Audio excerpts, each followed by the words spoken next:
Okay, you want to be able to solve more complicated equations. And rather than have a different lesson or learn a different procedure for each equation, you want to grow your understanding of equivalence and use the properties of equalities to reason with an equation or a more complicated equation. So with this equation, where can you start reasoning with it is by reading it. So this says that 2x losing 3 is equivalent to 12. That 12 is 2x losing 3. Okay, that's where we can start. Now we can also start with that 2x losing 3 is 2x and a debt of 3. We can think of it this way, that 2x losing 3 is 2x and a debt of 3, and then that's equivalent to 12. Now why would I do that? Well, because then I can also ask myself, what do I want to solve for first? I know that ultimately we want to solve for x, that you want to solve for x, but you could start by solving for 2x. 2x losing 3 is the same thing as 2x and a debt of 3, and that is equivalent to 12. This 12 is 2x and a debt of 3. And if we just want 2x, we need to lose that debt of 3. If we lose that debt of 3 from this, we're just left with 2x. But this is 12. So that means if we lose the debt of 3 from 12, we'll be left with 2x. Because this 2x losing 3 is 12. And if this 2x losing 3 is 12, and if we lose the debt of 3, we'll be left with the 2x. So 12 losing the debt of 3 is 2x. When you lose debt, you're going up on the number line. You're increasing. So 12 losing a debt of 3 is 12 and 3, which is 15. So we have 15 is equivalent to 2x. Now, 15 is equivalent to 2x, but we don't want 2x's, we just want 1x. We have 2 times as many. So this 15, it's 2x. This 2x is 15. But we don't want 2x's, we want half as much. So if I have half of this, I'm left with 1x. And if I have half of this, that'd be equivalent to half of this. So x is going to be equivalent to half of 15. Because 15, remember, 15 is the 2x. So half of 2x is x, half of 15 is x. And then we could figure out what that is, if we want. So again, we're transferring our understanding of equivalence. We're growing it, we're expanding it, and we're using the properties of equality to solve more complicated equations. This one's certainly a little more complicated. But again, I'm going to start just by reading. This says that a debt of 7 is equivalent to 1/3 of the quantity of x and 9 and 1. Ultimately, we want to solve for x, but I'm going to ask myself, where could we start?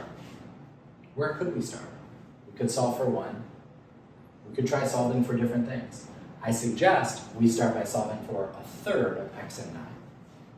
This debt of 7, this equation says that this debt of 7 is 1/3 of x and 9 and 1. 1 more than 1/3 of x and 9. This is the debt of 7. Those two are equivalent. This is 1 more than what we want to solve for.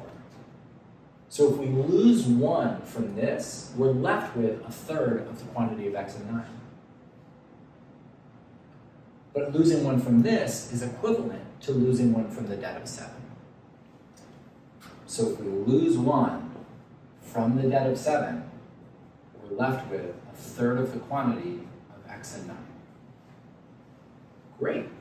A debt of 7, losing 1, we're going deeper into debt. We're at a debt of 8.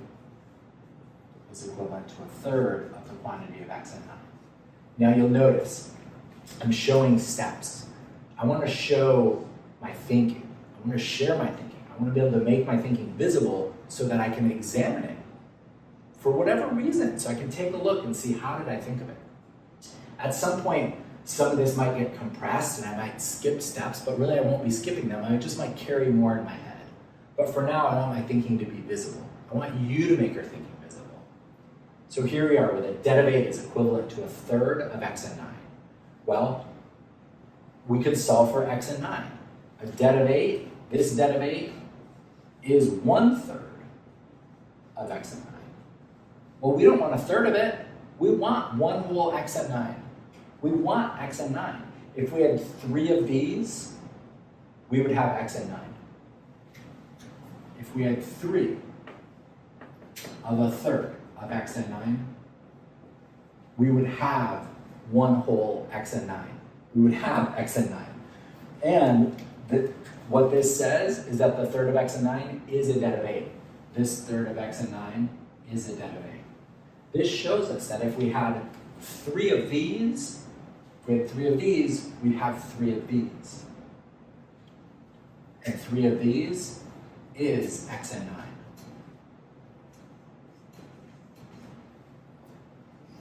So x and 9 should be 3 of these debts of 8 because the debt of 8 is a third of the quantity of x and 9. 3 debts of 8 is equivalent to a debt of 24.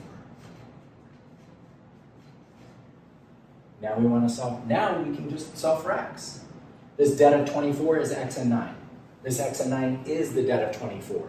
We don't want x and 9, we just want x. We need to lose that 9. If we lost 9 from this x and 9, we'd be left with x. This debt of 24 is x and 9. If we lose 9 from it, we're left with x. So if we lose 9 from this, we're left with x. That tells me that x would be equivalent to a debt of 24 losing 9, because these are equivalent. When I see x and 9, I can substitute for a debt of 24. I can substitute the two because they're equivalent. If I lose 9 here, it's equivalent to losing 9 from here. A debt of 24 losing 9. That's what x is. Well, I'm at a debt of 24, I'm going deeper into debt because I'm losing more. Debt of 24 losing 9, we could reason with that and figure out what that is. If you lost 10 more, you'd be at a debt of 34. But you didn't lose 10 more. You only lost 9. So you only dropped to a debt of 33. Again, we're reasoning with equivalence so that we can reason with equations. We're growing our understanding of equivalence as a concept so that we don't just have to do things to equations. We can read them, study them, solve for x by asking ourselves, where could we start?